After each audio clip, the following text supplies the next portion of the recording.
The dust has barely settled over the shattered remnants of the Fairmont Crest Country Club, but the emotional wreckage is only just beginning to pile up.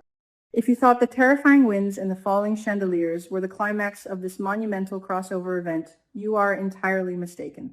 The physical storm may have passed, but a catastrophic medical hurricane is currently tearing through the pristine halls of Garland Memorial Hospital, and it is threatening to rip the powerful Richardson-Smith family to absolute shreds.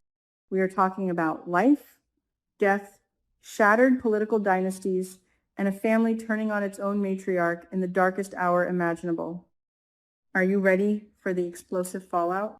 Let us rewind for just a second to fully grasp the sheer tragedy of this moment. Just hours ago, Martin Richardson was standing at the absolute pinnacle of his entire life and career.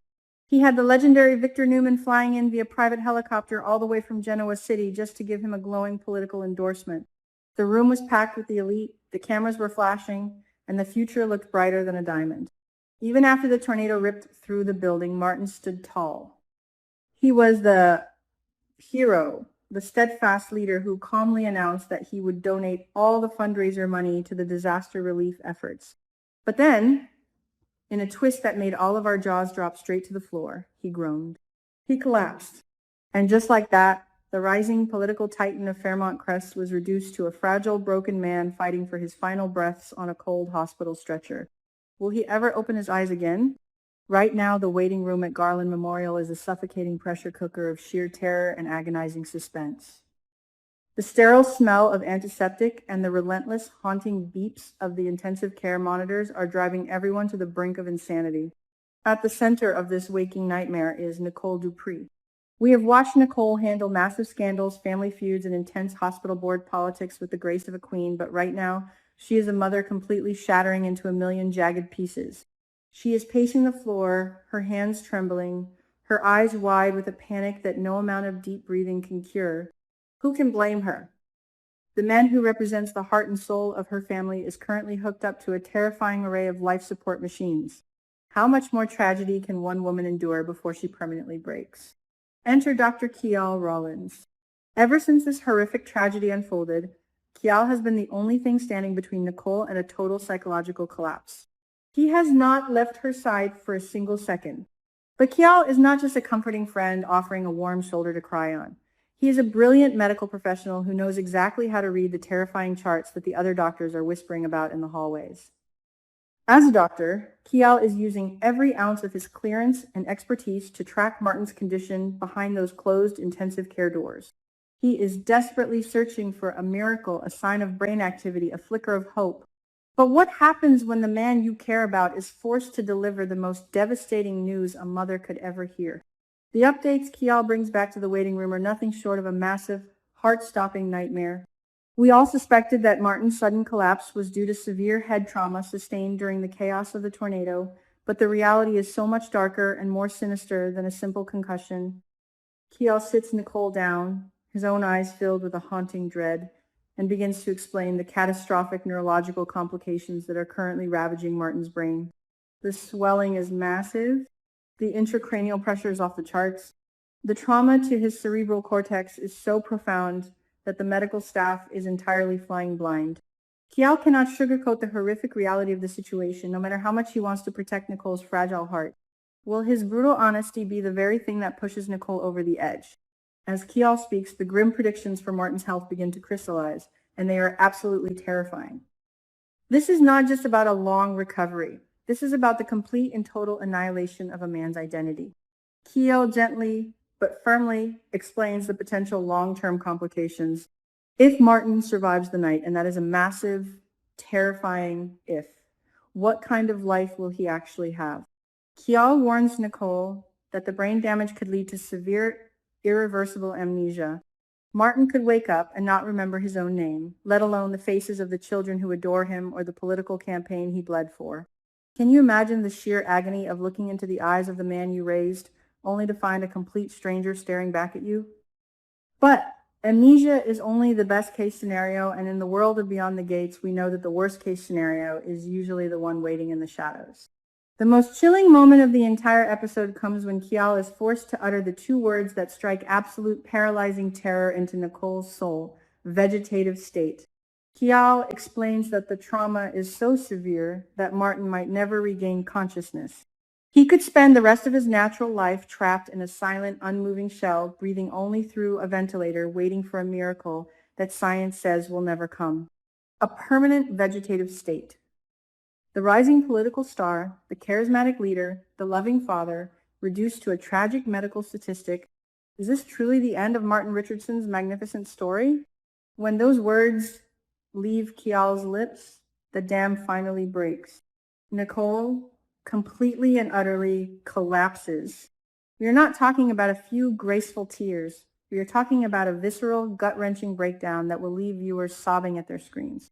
She falls apart, the weight of the universe crushing her chest as she realizes her son might already be gone, even though his heart is technically still beating.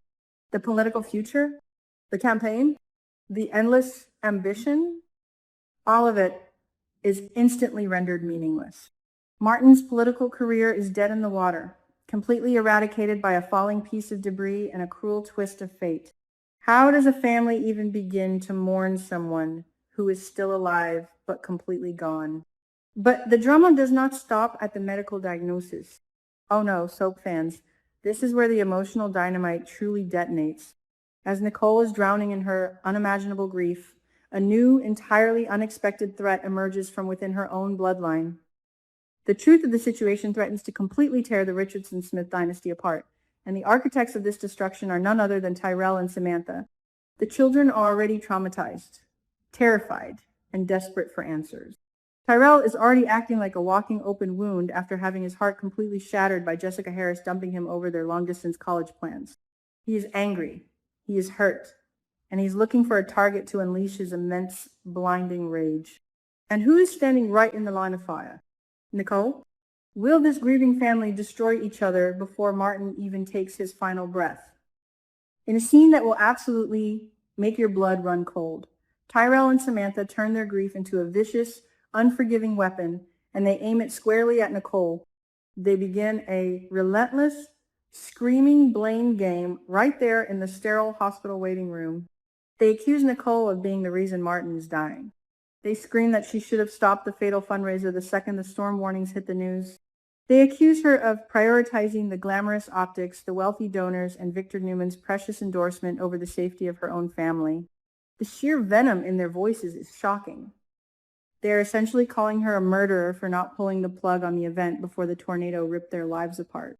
How can Nicole possibly defend herself against the agonizing truth that they might actually be right? The confrontation is explosive, loud, and deeply tragic. Samantha, usually the voice of reason, joins her brother in this vicious emotional assault, her face stained with tears and twisted in pure resentment. They hurl every ounce of their fear and heartbreak at Nicole, blaming her ambition and her need for perfection for the fact that their father figure is currently fighting a losing battle against brain death. Nicole, already shattered by Kial's devastating medical update, takes every single verbal blow without fighting back. The guilt is eating her alive. Did she push too hard? Did she ignore the warning signs? The Richardson-Smith family is fracturing into a million unfixable pieces right before our very eyes. Will this family ever be able to sit at the same dinner table again? Kial, watching this horrific family implosion, tries desperately to intervene. He steps between the raging teenagers and the weeping mother, trying to act as the voice of calm and reason. He tries to comfort Nicole, to shield her from the vicious accusations of her own family. But the truth is, Kial is fighting his own internal demons. While he is trying to project strength and optimism for Nicole, internally, he is consumed by intense medical fear. He knows how to read the scans. He knows what the intracranial pressure numbers mean. He is terrified about the neurological complications Martin is facing, and he secretly fears that Tyrell and Samantha are fighting over a man who is already a ghost. How long can Kial keep his own terrifying medical doubts a secret from the woman he is trying to protect? The stakes have never been higher in Fairmont Crest. We are watching a powerful family completely unravel under the unbearable weight of grief, blame, and medical terror. If Martin survives, will he wake up with severe amnesia, unable to recognize the family that tore itself apart in his name? Will he be locked in a permanent vegetative state, forcing his loved ones to make the most agonizing choice a family can ever make? And What about his political career? The dream of changing the world has been violently replaced by the nightmare of simply trying to survive the night. Every single monitor beep feels like a ticking time bomb waiting to explode. As we look toward the next episodes, the tension is absolutely suffocating. The hospital corridors are haunted by the ghosts of what could have been. Nicole is a broken woman facing the wrath of her own family.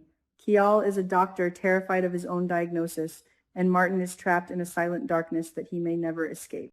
The fallout from this tornado is going to change the landscape of Beyond the Gates forever. No one is safe, no secret is buried, and the emotional carnage is only going to get worse. Keep your tissues close, because the next time we step into Garland Memorial, the chaos is going to be absolutely apocalyptic. What do you think will happen when the final test results come in?